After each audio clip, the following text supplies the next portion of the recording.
All right. Well, hello, everyone, and welcome to our Money Counts series, brought to you by, I like to say, the people who want you to be able to buy a latte and pay your rent at the same time. We are the Sokolov-Miller Family Financial and Life Skills Center here at Penn State. We're based up at University Park campus, but we are a service that serves everyone. We're an office that serves all students, undergraduate, graduate, as well as students that are graduated and now are part of the alumni network. And even if you're not, if you're a Penn State alum, we'll still meet with you too. We have this awesome privilege of putting on this webinar series every other Tuesday. And today I have the privilege of talking to you all about credit cards. So my name is Sarah Metzger, and I am one of the financial educators and assistant directors at the office. I was with you all 2 weeks ago for financial decluttering. So if you tuned in for that and you're back here today, thank you so much. It's great to see you again. And if this is the first time that you've joined our webinar series, welcome. There's never a wrong time or too late of a time to sit down and think about your finances. So I'm so glad that you're here today. We have winter break coming up. We just finished Thanksgiving break. Welcome back. But we've got winter break coming up before we know it. And it's really this time of the year that I think is a great time for folks to take some space, take some time, and think about their finances. A lot of the time we're thinking about buying, spending money, getting gifts for the holidays, but this is also a great time to do some financial self-care and do some digging to better understand where you're at financially speaking. So we'll cover credit cards today. That's going to be our big focus. Before I dive in, I just want to make a couple of quick notes. Number one, you're going to see Holly Deemer in the chat. Holly is one of our terrific financial literacy student ambassadors here at the center. Holly is going to come at you with a couple of helpful links at the beginning and the end of today's session. So you'll see things like our YouTube page getting linked, our main website, as well as our listserv. So if you really like what you hear today and you want to hear more, you want to know more about the content we cover, and you like this format of learning, I do encourage you to get connected on our listserv, which I do believe is the first link that Holly sent through. And Holly, I think we had a couple of more folks join. So if you want to resend that package of links one more time, I would greatly appreciate it. The second thing that I want to mention is that today's webinar is being recorded. We record all of these sessions so that at the end of the week, we can upload them to our YouTube page and have folks come back to watch in case they need to step out or do a little bit of self-study on their own for a topic that they couldn't catch live. So if you're curious about that, by all means, check out that link that Holly shared. And then finally, the third thing that I'd like to remind attendees about is the SMEAL Ethical Leadership Challenge. So if you are a business student at the university and you are participating in the SELC challenge, you will get credit for your attendance today. You just need to make sure you hang in on the call, and then we will send your attendance to the program coordinators over there in SMEAL. So there's nothing more that you need to do except for tune in, be engaged, and be thinking about where you sit in this space of credit cards, which is such an interesting topic. It's not one that I personally, well, I'll tell you my own stories about credit cards in a second. There are folks on this spectrum of excitement around credit cards that are like super uber excited. Folks who are like, I am so averse to credit cards, I don't even want to think about it, let alone open one. Then there's folks that kind of ride the pine in the middle.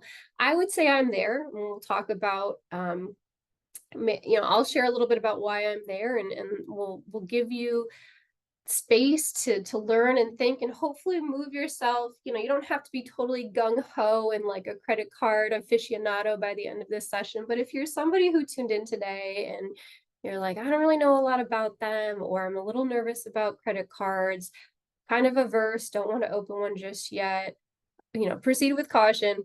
We've got you. I'm going to move you along that spectrum of comfort and confidence a little bit today. That's my goal, at least. We'll talk the good, the bad, and the interest rates that might keep some of you up at night. So let's go ahead and dive in and demystify credit cards together. You have access to a chat feature. So if you want to drop any notes in the chat, you're welcome to. If you want to add any commentary or personal anecdotes, you're welcome to. We also have a Q&A feature. So if you'd like to submit questions to me anonymously, you are more than welcome to do so. I'll keep an eye on those. I know Holly will try to answer some questions in the chat if she's able to. So we'll make this an ongoing learning experience for the next, what do we have here? 54 minutes of time reserved. All right. We ready? Let's do it. All right. Oh, well, no, see, my computer listened to me, but my words weren't there yet. All right. So if you are new to our webinar series or you just need a fresh reminder, I want you to picture your financial journey like a ladder that you climb upwards. And each step of that ladder represents a key milestone that gets you closer to long-term stability and security, as well as freedom of choice. So when we talk about what does it mean to be financially healthy, you have security with your finances, and you also have freedom to go out, spend money on the weekends, hang with friends, and reach some of the bigger long-term financial goals all at the same time. So today's conversation about credit cards, where do they fit in here? They are an important rung of the ladder, but as you'll see on my screen here, they're not the first, nor are they the last. So let's build some context here. To start in this conversation about credit cards, you really need to make sure you have a solid foundation. You'll see budgeting and saving for rainy days, creating an emergency fund. I want you to think of this as the ground beneath the ladder. It's tough to climb a ladder if you don't have a firm foundation. And if you don't have a firm footing, you are liable to fall as you move upward. So we want to make sure that you've got a spending and saving plan in place. Budget should allow you to save. If you're not saving, that budget needs a little bit of TLC. But you've got a saving and spending plan in place, and you've got a rainy day fund to catch you when the unexpected happens. We, have a flat tire, lose a laptop, have a health emergency, or something similar to that. You want to make sure that you're prepped and ready to go with some cash on hand in your savings account, right? So once you have that all organized, credit cards come into play in this middle rung where we talk about consider your debt, consider your credit. Debt is money that you have to repay. Credit is the money that was loaned to you. So they kind of go hand in hand here. Credit cards come into play as a tool to build your credit score, which is a whole separate webinar that we have, a whole nother video you can watch on our website to learn more about. But credit cards are a tool to help you build your credit score. They are a way to practice responsible borrowing. And credit cards also give you the opportunity to unlock perks and rewards like cash back. So they kind of sit in this middle ground of like, oh, okay, I could use a credit card to, begin paying for some bigger ticket items that I want to, get cash back on, things like related to your education expenses. Maybe you want to put a utility bill at your apartment on your credit card. You're getting some cash back for that, right? That cash that you save, you can put towards the future, money that you can start to save and invest for a car or a house or retirement one day, right? So you kind of see this like middle space of thinking about credit and credit cards. It's a way to level up, and you've got your safety net below you so that you are able to keep your credit cards under control to one extent, right? The goal is to use credit cards wisely and to avoid debt traps, truly and honestly. And we'll talk about that today. To be sure, right, credit cards are not the whole rung of the ladder. Sometimes we do have students that come to our office. We work primarily with students, right? And they come to our office and they just want to talk credit cards because they're exciting. And I understand, I get it, I see it. But it's not the whole ladder. It's not the biggest piece or the exclusive piece of personal finance and financial wellness. It is a rung of a ladder that can either boost you higher up or trip you up if you're not careful. So it's all about climbing thoughtfully. And this webinar, I think, should help. I think it should help. I've structured it in such a way that I think it's going to be useful to you all. So kind of regardless of where you're at, you're looking to open up your first credit card, or you want to better understand the credit cards that you already have, you are in the right place.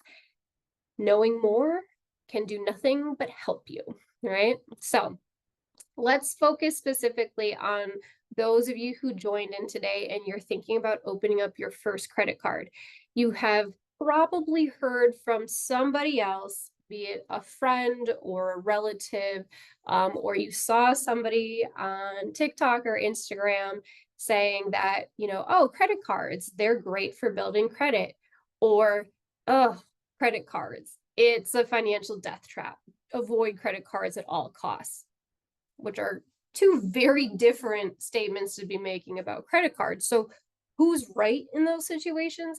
Amazingly, both individuals and both statements can be true, that credit cards are great for building credit, but also could be a financial death trap at the same time. Ugh, how do we reconcile this? What do we do? Here's the thing I want you to understand. Credit cards can be powerful tools. Let's do an analogy here. I want you to think of this as like a Swiss Army knife for your finances. So those little Swiss Army knives, they have on a keychain, and there's like a fork and a can opener and a little knife that pops out of them and a toothpick, right? It's just this little thing, but all the tools built in can be really handy.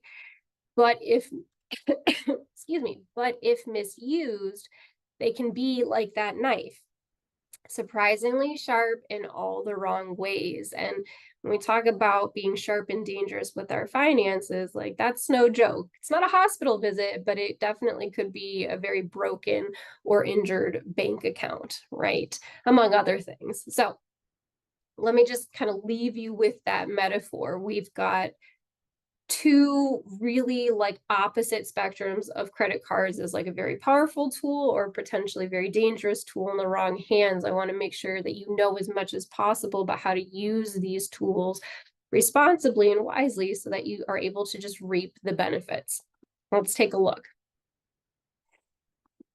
For those of you who thought credit cards are just shiny pieces of plastic, they are, and oh my goodness, I'm losing my slides. They are these powerful tools that can help you take a look at my list here. Build your credit score, which again is a whole separate webinar. What is a credit score? How do they work? They help you to build a credit score and a healthy credit reputation. Credit cards can help you pay for emergencies if you are traveling internationally and you don't have access to cash in the moment, and you get sick or you get hurt. Credit cards can be super handy for dealing with those unexpected emergencies, right?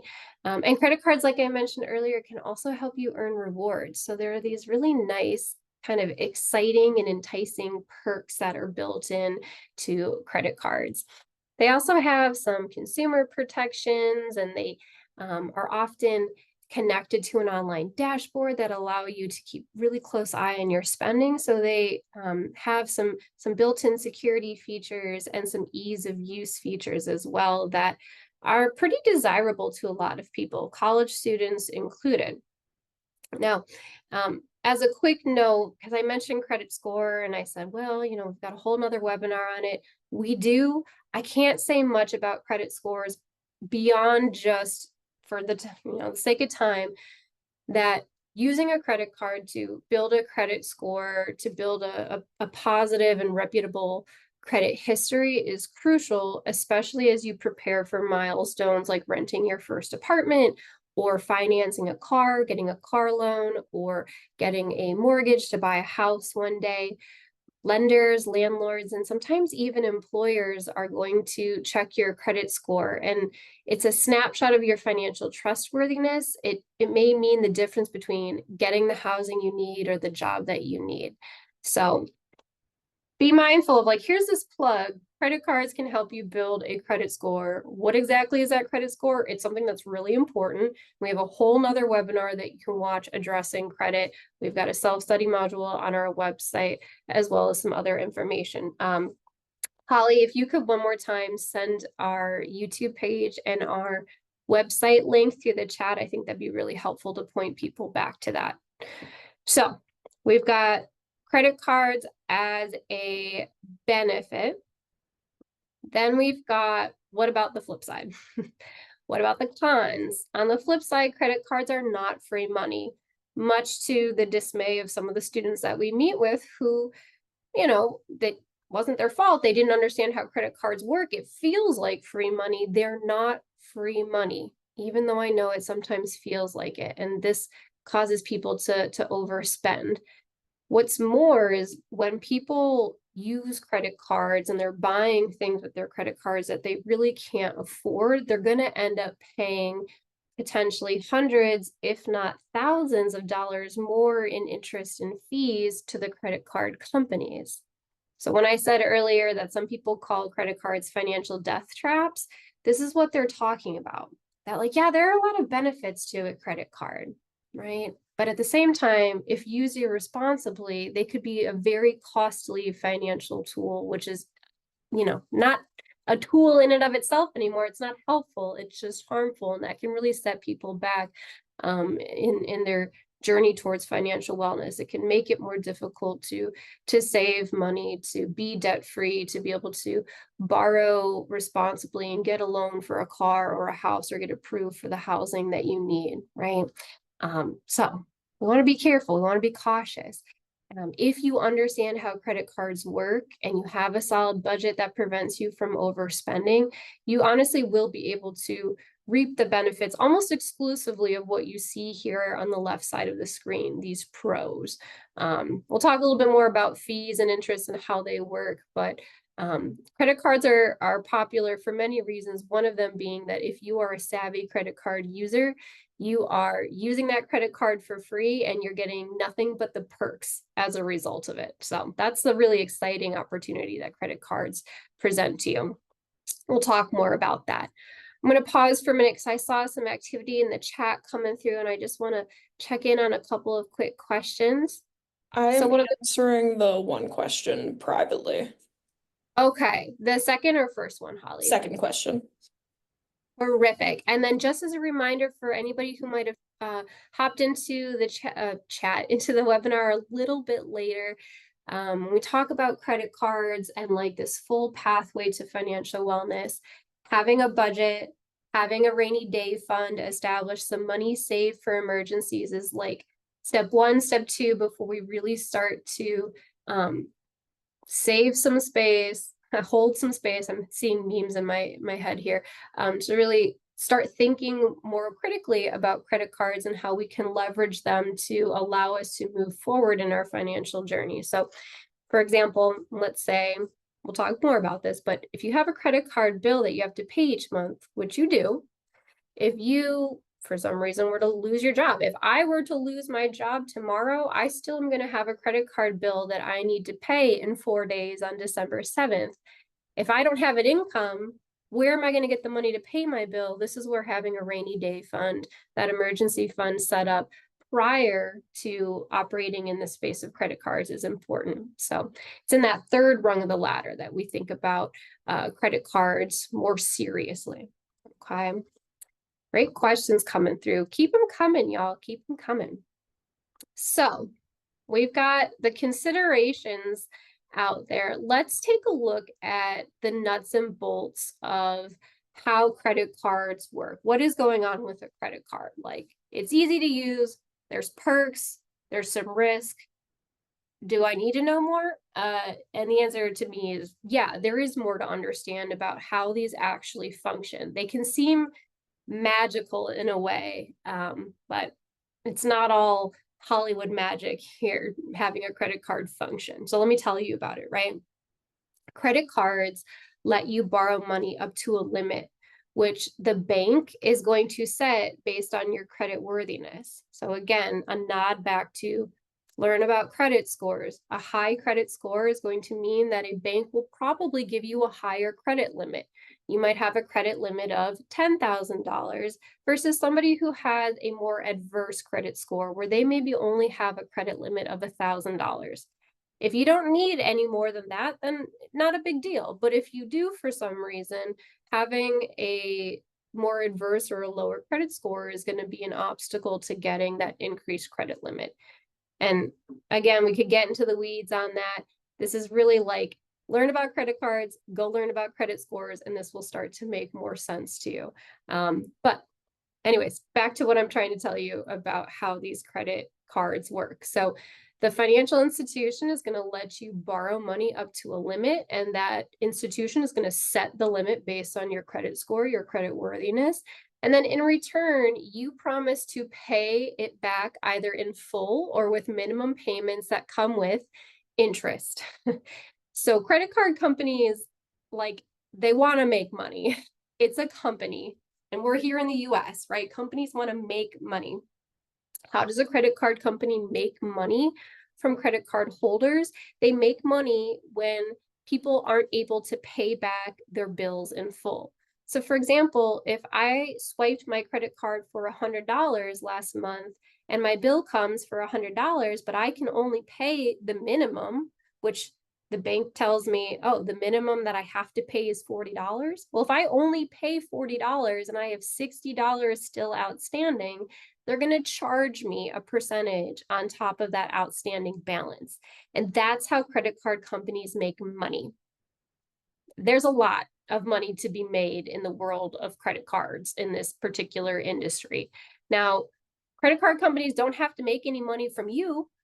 They don't have to. If you pay back your balance in full, you're not going to be paying any interest to them. And so they'll let you have the credit card, but they'll probably kind of grind their teeth and go, you know, you're the customer, you're the credit card holder that we don't make any money from, which is fine, right? I'm not trying to pay them extra money, and neither should you, if at all possible. So we'll talk more about that, okay? As an analogy, if it's helpful for folks who are super new to this, I want you to think of credit cards as like borrowing a library book. So when you borrow a book, if you return it on time, it was free to borrow that book, right? That's how libraries work. But if you don't, you're hit with fines, right? That's exactly how library books work. This is exactly how credit cards work as well. Those fines, we call them interest, and we'll talk more about how that interest works, what it looks like, right? The deal though with credit cards is like the fines don't stop.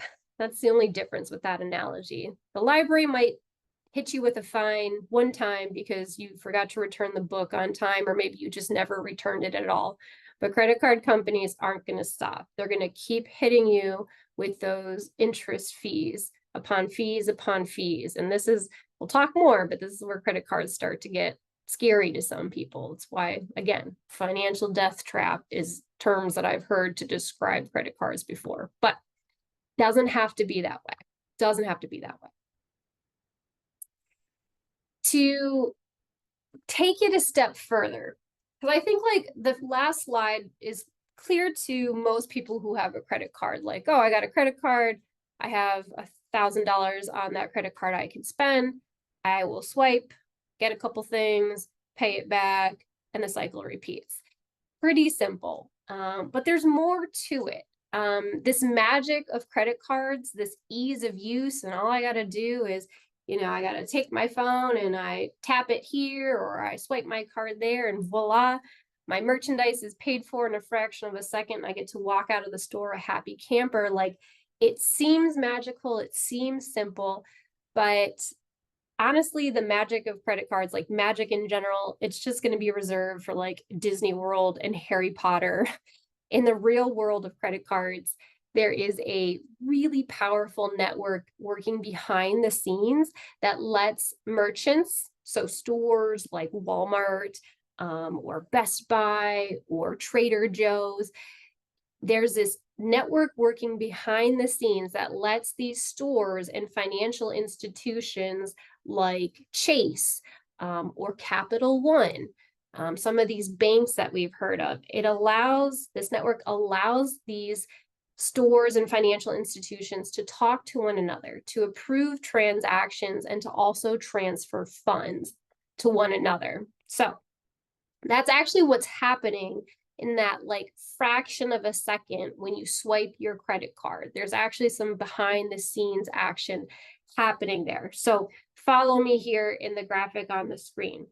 Let's say you're at Walmart and you swipe your credit card at the checkout. In that second, Walmart is going to send the transaction information over to your card issuer, somebody like Chase or Capital One. But to get there, the in-between space, this network it's going to go through either Discover, MasterCard, American Express, or Visa's network. So like when you're looking at, and of course I don't have my credit card here to show you, because I can, the number's not on the front, so no big deal. But on a credit card, you're going to see the card issuer, the name like Chase, and then you're also going to see in a corner Discover, MasterCard, American Express, Visa. These networks are who move the transactions back and forth between the store and your financial institution, right? So you swipe your card at Walmart.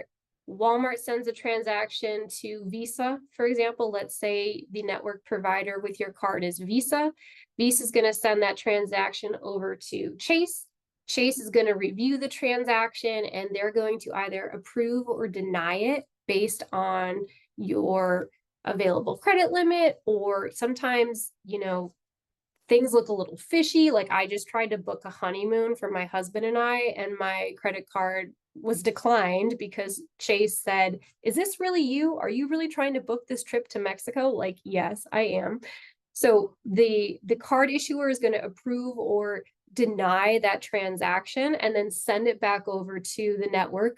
Let's say Visa in this case, and then Visa is going to pass it back along to the merchant, who we said at the beginning was Walmart. And then at that point, again, within a fraction of a second, your transaction in the store is going to be approved or denied. So it's this whole process happening so darn quickly with so much like digital manpower and real manpower in the background. This is how credit cards actually function. Now, I think what's interesting to understand about this piece of information with credit cards is that credit cards have a processing fee. These networks, Discover, MasterCard, American Express, and Visa, they charge a processing fee because they're the ones that are moving the information from the store to your credit card issuer and then back again. So they want to be paid for that service, right? These different networks have different percentages in processing fees that they charge. Could be like anywhere from like 1.5% to 3.5%. And that fee is typically paid by the merchant, like Walmart. Now, in some cases, if you are making a transaction at like a small business or a restaurant, you're sometimes going to see a note from the restaurant saying, hey, if you use a credit card, there's going to be a 3% fee added on. And that's because what the restaurant is trying to do is they're passing along that fee that normally they'd have to pay to you so that it's not eating into their profit, right? So if you ever see that, like, why are you charging me 3% extra if I just want to use my credit card? It's because they're passing this transaction, this credit card processing fee on to you, right? Now, debit cards, if you're wondering, like, wait, do debit cards have this? Debit cards have a much smaller percentage, so a much smaller processing fee, which is why it's typically less common to see businesses charge an added fee for using a debit card. Some do as well. This is why some stores and restaurants prefer cash only. But I just want you to, I think it's important to understand this back end activity because it does relate into for some of us, that point of sale space where we're like, why am I getting charged extra for using my credit card? Well, this is why, because all that magic happening in the background costs money. And the merchant doesn't always want to pay extra for that. So I hope that is clear to you all. If you have questions, again, hit up the chat. Hopefully the visual helps in this case. Oh, a quick note too before I move on, because you might be curious about these networks, Discover, MasterCard, American Express, and Visa. Visa was the largest network in the world in 2023. So you're going to see a lot of credit card issuers operate through the Visa network. That's in case you're curious, Visa is a big dog in this space. And Discover and American Express they're not always as a credit card network attached to your credit card. You might find that like if you have an American Express card, it's maybe not accepted at all retailers. You might not be able to go to every store and use American Express. And that's typically because American Express charges a higher credit card processing fee to the merchant. So if the merchant doesn't want to pay that fee, they might just straight up say, we don't take American Express credit cards here. That's their choice. But part of why Discover and American Express tend to charge a higher credit card processing fee is because they provide sometimes more or better rewards to the card holders who have those cards. So this is getting in the weeds and I don't want to go further into that space, but if you're curious about these different card issuers and the different networks and kind of how they work, there's a whole bunch of Google searching you can do. I've just kind of teased you with some of this information if you're curious more about it, okay? Hope that was clear as well. So that's the nuts and bolts of how credit cards work, right? What do you need to do to get a credit card? Should you want one? Now, again, very powerful financial tool. You want to make sure that you're ready. You want to make sure that you have a plan for responsible use. Part of that includes understanding how they work, which is what I just covered, of course, right? But it's a little bit more than that, right? It's asking yourself some questions before you apply for a credit card. Why do I need it? If the answer that you're saying in your head is because credit cards are free money, like we need to talk. This is when you need to come in and chat with our team at the center and have, those one-on-one financial coaching appointments, because there's more that you need to understand about credit cards. Again, they're not free money, right? But you need to be able to say to yourself, like, there's a really valid reason why I need to have this credit card. And I feel like I am, I've got my budget and I'm in a position, to responsibly manage one. We'll talk more about what that looks like. The second step is going to be to research and compare your options. There are tons of different types of credit cards out there. There's only 4 networks: Discover, American Express, Visa, and MasterCard, but there are tons of other card issuers: Chase, Capital One, Bank of America. Your private, your small little bank that isn't even, publicly traded might have a credit card that they offer, or a credit union. So there's a ton of issuers out there. How do you decide which card is right to apply for? And there are a couple of different factors built into that, which I'll address as well. It's not as simple as saying, oh, my friend has this credit card, so I should get it too. There's more involved in the decision-making process, which we'll address. And then finally, you're going to need to get your docs in a row and apply. So you're going to need to get your, you're going to need to get your documents organized. Lenders want to know that you're trustworthy. They want to be able to verify your identity. Think of this as like the adult version of asking someone to trust you with their Netflix login. You're going to need to be able to prove yourself, and you do that via these documents that you have and this information about yourself that you have handy. So let's address all of that. And thanks for your patience, by the way, with my computer screen and everything just kind of flying around and clicking ahead. Clearly, it's getting to the end of the semester and everything is like halfway on the fritz, but we're going to persist. Let's talk first about planning for responsible use. So this involves creating a budget, making sure that you are prepped to use your credit card only for things that you know you can afford.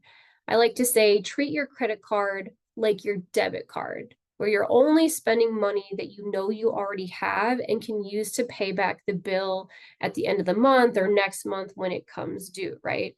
So you want to create a budget.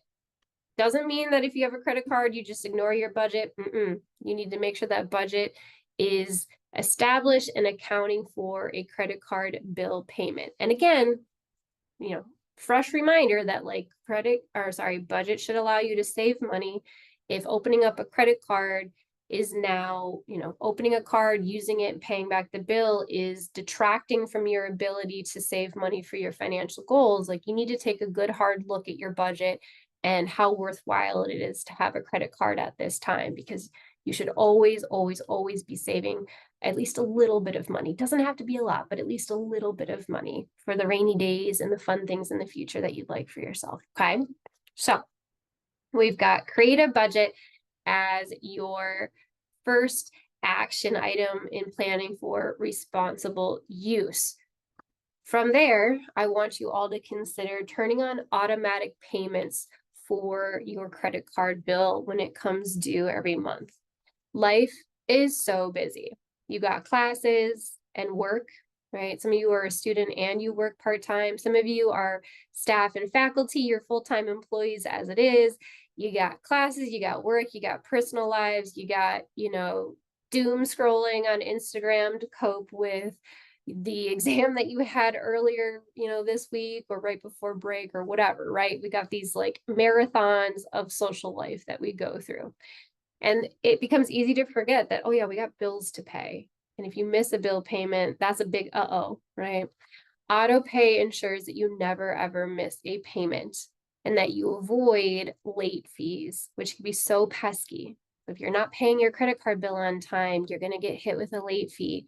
And that's just more money out of pocket that could otherwise be an unnecessary misstep if you otherwise had just turned on auto pay.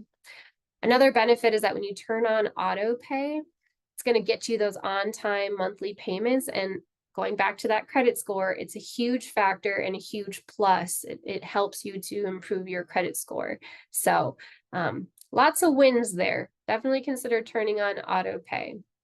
I will say the hang up with that though is if you turn on auto pay and you stop paying attention to your credit card statements and you're not paying attention to how often you use your credit card, you may be very surprised by what your monthly bill is, and you may potentially overdraw on your checking account when that bill gets paid if you don't have enough money in your checking account to begin with. So auto pay doesn't mean set it and forget it. Auto pay is set it and check it regularly. Make sure that you know how much you're spending on your credit card and that your bill is getting paid, right? And then finally, the golden rule: only charge what you can afford to pay off in full each month if you can help it. So again, I said earlier, treat your credit card like a debit card and make sure you have the money to pay your bill at the end of the month. Sometimes we don't, and sometimes we need to put big expenses on a credit card and pay back over time. Okay, that's not unusual. Have a repayment strategy ready to go. There are a couple of different ways to go about that. Some people like to pay, if they have a few credit cards, they like to pay the small balances off first and work their way up and get some little wins quickly. Some people want to pay off their credit cards with the highest interest rate first. Like, there's not necessarily one right way for everybody, but the best thing that we all can do is have a repayment strategy set so that if you are carrying a balance every month, you're not paying off your bill in full, you are able to eliminate that debt in a timely fashion so as not to detract your progress towards financial wellness, that stability and freedom of choice, okay? And I mean, this stuff is important. Planning for responsible use first and foremost is really important. Americans have pretty high credit card balances. The average in the second quarter of this year for individuals, the credit card balance was $6,329 per person on average. We also see pretty high interest rates out there, which we'll talk more about.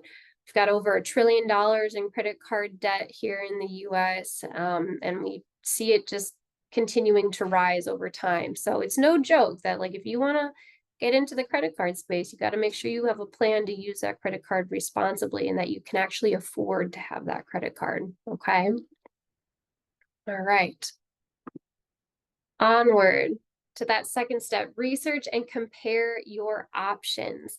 We've got perks, APR, ease of use, card types, and fees. What is all this?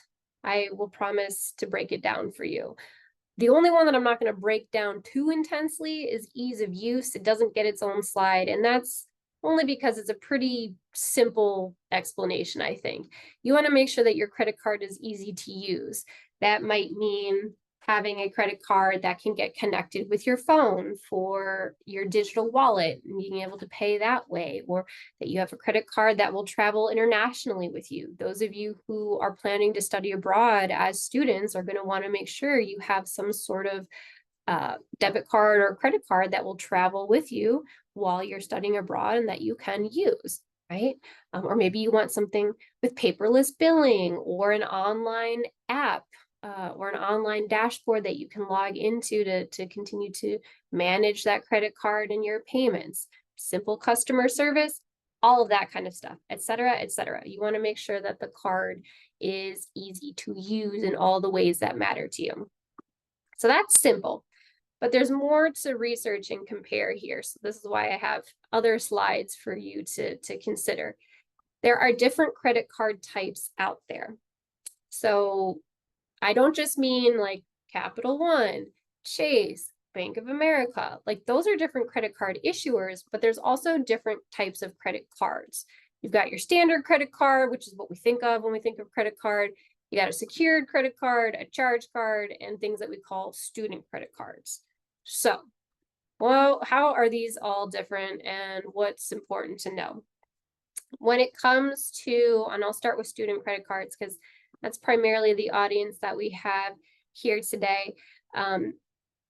Student credit cards for folks like those of you who are in school right now, these are, geared towards folks who are starting their credit journey. They often come with lower credit limits, so you're not spending more than $500 or $1,000 on that card.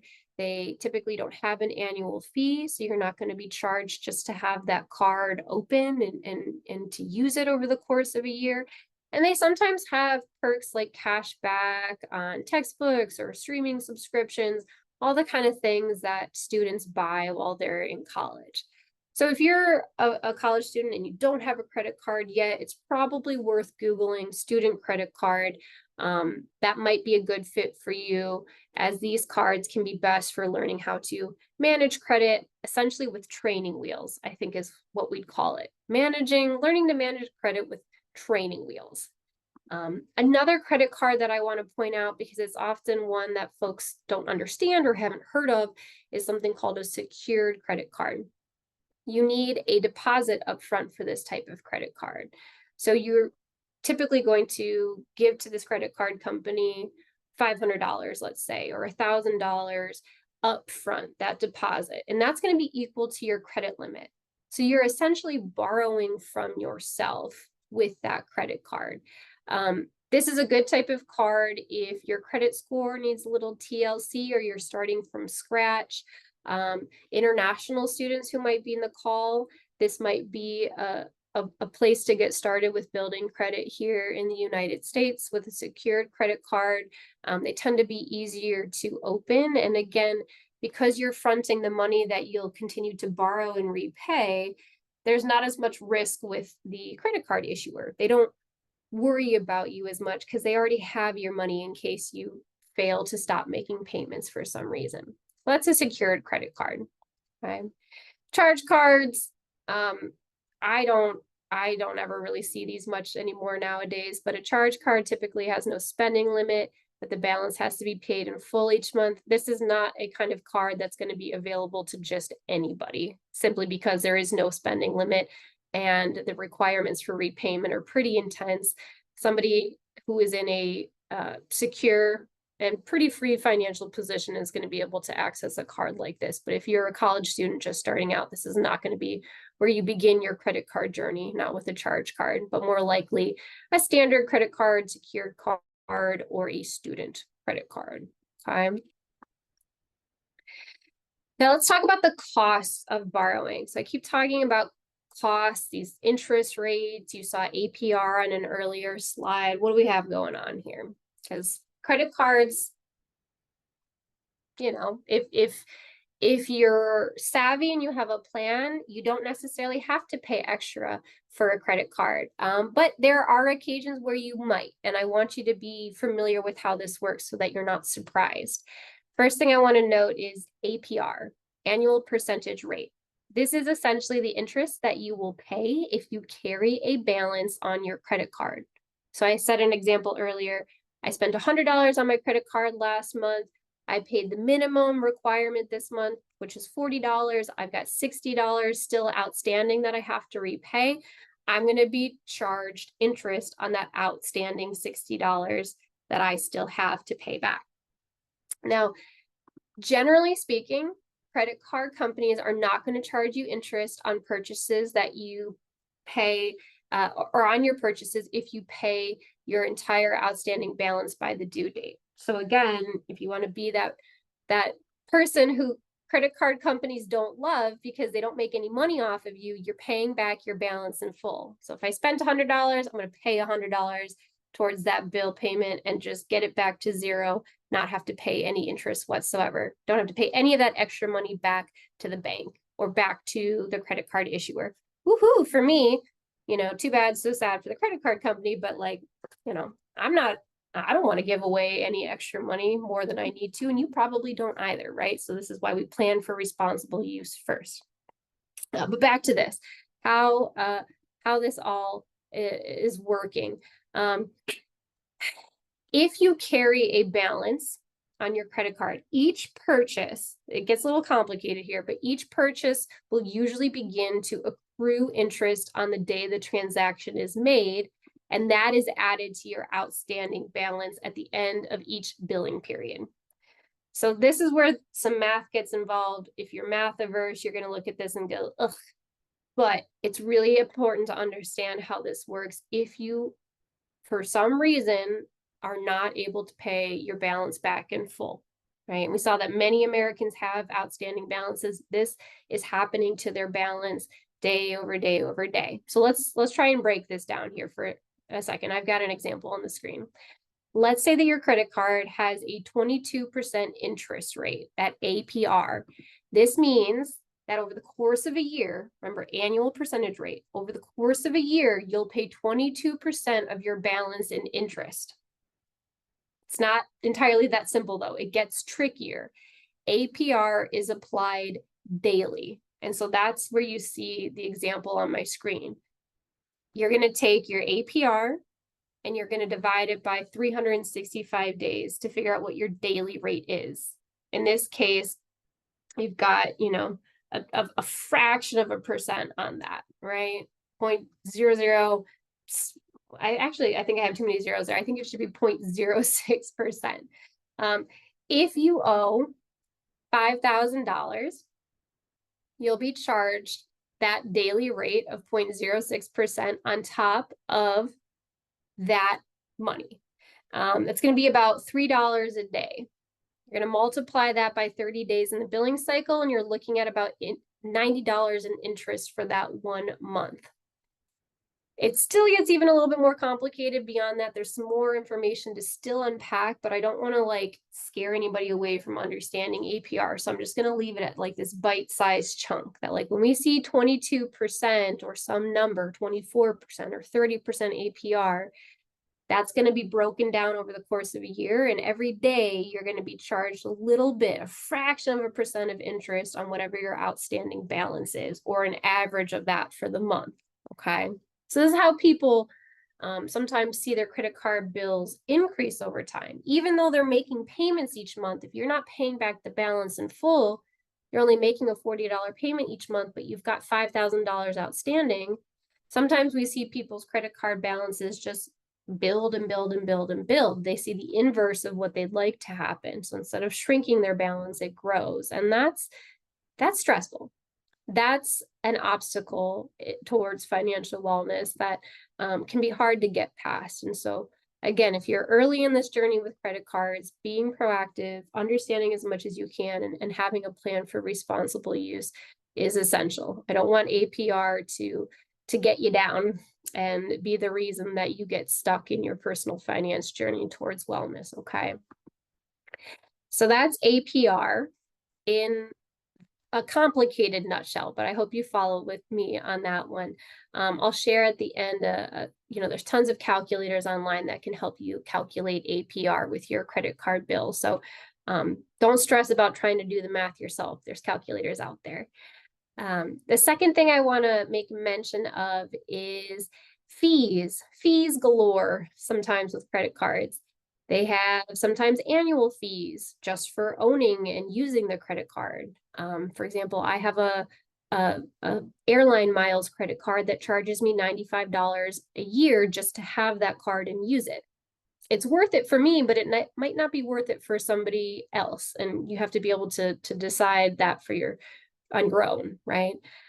Late fees for forgetting to pay your bills, balance transfer fees if you're looking to switch debt from one credit card to another. You might have foreign transaction fees. If you take that card and use it internationally, you might be charged a foreign transaction fee for the exchange, exchanging the currency and whatnot.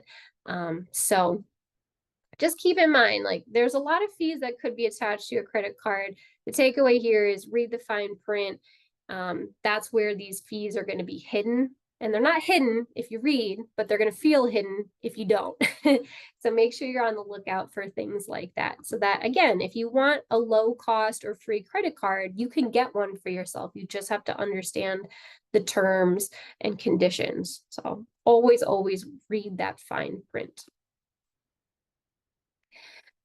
Another piece of information attached to credit card costs, I want you to understand something called a grace period, which I've got a visual and 2 bullet points to try to explain it, but it can get a little bit more complicated beyond this, but stay with me here if you can for a minute. If you pay your full balance on your credit card, you're not going to be charged any interest on your purchases during the grace period. So essentially, if you're paying your bill in full, you're going to get another at least 21 days of no interest charges on your balance. So you can continue to make more transactions, and those transactions that you make aren't going to accrue any interest. So the big win here is for folks who are paying their bills on time and in full each month. Like, you get to reap that benefit. Folks who are carrying a balance are not going to have access to a grace period. And if you have a grace period for 1 month, let's say that you do pay your bill off in full 1 month and you get the grace period, but then you go the next month and you only make the minimum payment and you're still carrying a balance at that point, like, you're going to lose the grace period. So it's something that you can get and keep forever if you're making your payments in full, or you can get here and there. It'll go away, it might return. It all depends on how you're making your payments. So it definitely gets a little bit more in the weeds here. And the timing of grace periods is going to vary between people and between the billing cycles that you have for your different credit cards. So my recommendation to you is check your credit card bill statement. All the information you need is going to be contained within about your grace period, if you have it, how it works, how long it is, and what you need to do to get it back or to get it in the first place if you never had it. Okay, so it's a lot of reading involved with our credit cards. The fine print, the statements, don't be shy about that. Okay, now let's look at the sunny side of credit cards here as we round out. I talked a little bit about the heavy stuff, the costs that are extra with credit cards. Ugh, we don't like that. But there is a sunny side. You've got cash back programs, airline miles, grocery rewards, like cash back on groceries that you buy for yourself. Like, ooh, really exciting, right? You've got points, travel miles, cash back. Points you can usually exchange for cash back or merchandise, sometimes gift cards. Travel miles can be turned into flights or hotel accommodations, car rentals, things like that. And cash back can be statement credits or direct deposits to your checking account. It's the exciting thing, right? But there's a catch to these perks. If you aren't paying off your balance in full, you might not be actually getting access to some of these perks. Travel miles you will, but when we talk cash back, let me give you an example. If you earn 1.5% cash back on $500 worth of groceries, for example, that's going to be $7.50 that you get as cash back. But if you carry a balance and you end up owing $15 in interest, you are effectively paying double for those groceries. You're not getting that cash back at all. So it's really important that, like, ooh, rewards, exciting, but like, is your payment strategy and is your budget allowing for you to actually benefit from some of these perks that are offered by your credit card, right? It all comes together. It's all related. So then let me round out here to say, if you're ready to apply, go for it. Before you do so, check your credit score. Go on to creditkarma.com, create a free account, and see if you have a score. The higher the score, the more likely it is that you'll be approved for a credit card that you'd like. If your score is not in the greatest of conditions, take some time to improve it. Credit Karma is a great site to give you information on how to do that. And then make sure you have information handy, your social security number, how much money you make, even if you work part-time, and if you have any other credit cards or student loan debt, the application is going to take that into consideration. From there, it can be as simple as hopping onto a website. My very first credit card was a store credit card at Banana Republic, and all I had to do as I was checking out one day in college was say, yeah, I want to apply for a credit card, plugged in some of my information into the little terminal, and it told me right away whether or not I was approved for the card. I wasn't approved right away, and I made it a bad habit of trying to, I kept reapplying to try and get that credit card because I didn't understand credit cards at that time. But it seriously can be as easy as that. You can go on a website, go shopping, or go to a bank and open up a credit card. You can do a paper or online application. In most cases, you'll know immediately whether or not you've been approved, but sometimes it might take a little bit longer than that.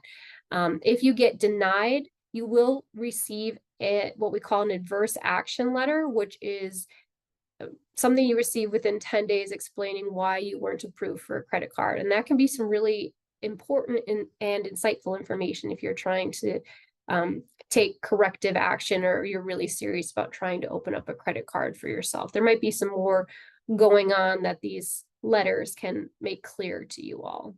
Okay. So that's that. Pretty simple. Once you have the card, congrats.